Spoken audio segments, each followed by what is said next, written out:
इस वीडियो का मकसद किसी भी व्यक्ति, वस्तु, देश या धर्म को ठेस पहुंचाना नहीं है। ये वीडियो सिर्फ संकलित आंकड़ों के आधार पर बनाई गई है। दोस्तों, आज तक हमने किताबों, कहानियों, किस्सों में यही बात सुनी है या पढ़ी है कि 15 अगस्त 1947 के दिन हमारा देश आजाद हुआ था और इसी दिन हमारे देश से अलग होकर पाकिस्तान एक नया राष्ट्र बना था, जिस कारण इस दिन को the black day of history भी कहा जाता है। और ज्यादातर लोग इसके पीछे की पूरी सच्चाई जाने बिना इसे इतना ही जानकर छोड़ देते हैं। लेकिन दोस्तों, आज मैं आपको बताऊंगा हमारे बंटवारे के पीछे की पूरी कहानी कि आखिर ये बंटवारा क्यों हुआ, क्या सरकार इस बंटवारे को रोक सकती थी या नहीं। आज इन सारे सवालों के जवाब इस वीडियो के अंदर जानेंगे। आप बस वीडियो के लास्ट तक बने रहिएगा। तो दरअसल दोस्तों, भारत पाकिस्तान के बंटवारे की पुष्टि 15 अगस्त से 2 महीने पहले 15 जून 1947 को की गई थी। लेकिन दोस्तों, असली कहानी यहाँ से शुरू नहीं होती। असली कहानी शुरू होती है 1857 से, जब पूरे देश के अंदर अंग्रेजों के विरुद्ध एक आंदोलन छेड़ दिया गया था और जो कि 1857 की क्रांति के नाम से जाना जाता है। इस क्रांति के शुरू होने से भारत के अनेक समुदाय के लोग एकजुट हो गए। हालांकि यह क्रांति असफल रही, लेकिन इससे भारत के सभी लोगों में एकता आ गई और लोग एक दूसरे के संपर्क में आने लगे, जिससे अंग्रेजों के विरुद्ध आजादी की जंग लगातार बढ़ती गई। और इसी की तर्ज पर साल 1885 के आखिर में इंडियन नेशनल कांग्रेस की पहली बैठक मुंबई में हुई,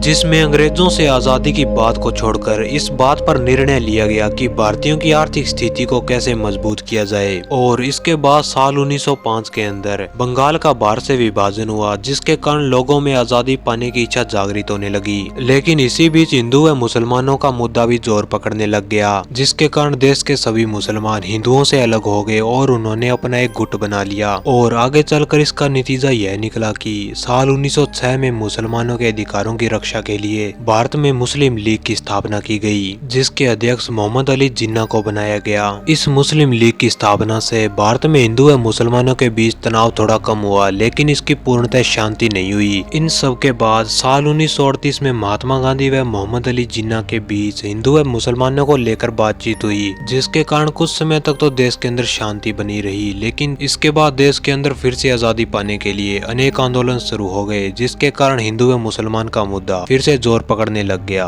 भारत सरकार ने बढ़ती आपसी रंजिश को दबाने के लिए काफी प्रयास किए, लेकिन एक भी प्रयास सफल नहीं हुआ। इसके कारण साल 1940 में मोहम्मद अली जिन्ना ने मुसलमानों के लिए एक अलग से राष्ट्र बनाने की मांग शुरू कर दी। इसके बाद देश के अंदर अलग मुल्क को लेकर कई तरह के विवाद और बहस का दौर शुरू हो गया, जिसमें कई लोगों ने तो इसका विरोध किया, लेकिन कई लोग इसके पक्ष में भी दिखाई दिए। इसके बाद साल 1946 के अंदर कैबिनेट मिशन भारत आया, जिसने भारत के अंदर एक विधानसभा बनाने के प्रस्ताव को स्वीकृत किया। लेकिन दोस्तों, जब इसके सामने मुसलमानों के लिए एक अलग राष्ट्र बनाने की मांग रखी गई तो कैबिनेट मिशन ने इसको स्वीकृति प्रदान नहीं की। फिर इससे नाराज होकर साल 1946 के अंदर मुस्लिम लीग ने कैबिनेट मिशन के विरुद्ध आंदोलन छेड़ दिया, जिसने आगे चलकर हिंदू व मुसलमान आंदोलन का रूप ले लिया। और ये इतना विध्वंसकारी हुआ कि इससे पूरे देश के अंदर मारकाट फैल गई और इसका सर्वाधिक प्रभाव बंगाल पर दिखाई दिया, जिसके कारण साल 1947 में बंगाल में 5000 लोगों को मौत के घाट उतार दिया गया। इसके बाद 29 जनवरी 1947 को मुस्लिम लीग ने विधानसभा को भंग करने की मांग शुरू कर दी। और फिर फरवरी 1947 में पंजाब में ये सांप्रदायिक दंगे काफी भड़क गए, जिसके कारण कई मुसलमानों को मौत के घाट उतार दिया गया। बदले में मुसलमानों ने हिंदुओं को मौत के घाट उतार दिया। और फिर मोहम्मद अली जिन्ना ने इन सांप्रदायिक दंगों का फायदा उठाकर एक अलग राष्ट्र की पुनः मांग रख दी। इसके बाद मोहम्मद अली जिन्ना को समझाना शुरू किया गया, लेकिन वे नहीं माने, क्योंकि वे पूरे भारत के प्रधानमंत्री बनना चाहते थे। मोहम्मद अली जिन्ना ने अपना ये सपना साकार ना होता देख ये सोचा कि क्यों न एक अलग राष्ट्र बनाकर उसका प्रधानमंत्री बन जाऊं। इसके बाद अपना यही सपना लेकर देश के मुसलमानों को भड़काना शुरू किया और एक अलग राष्ट्र बनाने की मांग को और तेज कर दिया, जिसके कारण तंग आकर भारत सरकार को 15 जून 1947 के दिन एक अलग राष्ट्र बनाने की मांग को स्वीकार करना पड़ा। जिसके बाद 15 अगस्त 1947 के दिन भारत से पश्चिमी हिस्सा अलग करके उसे एक नया राष्ट्र पाकिस्तान बना दिया गया, जो कि इतिहास के अंदर the black day of history के नाम से जाना जाता है। और इसके बाद देश की प्रत्येक चीज के अंदर पाकिस्तान की हिस्सेदारी बांटी गई, जिसके अंदर एक छोटी पेंसिल से लेकर स्टेट बैंक के खजाने तक सब कुछ बांट दिया गया।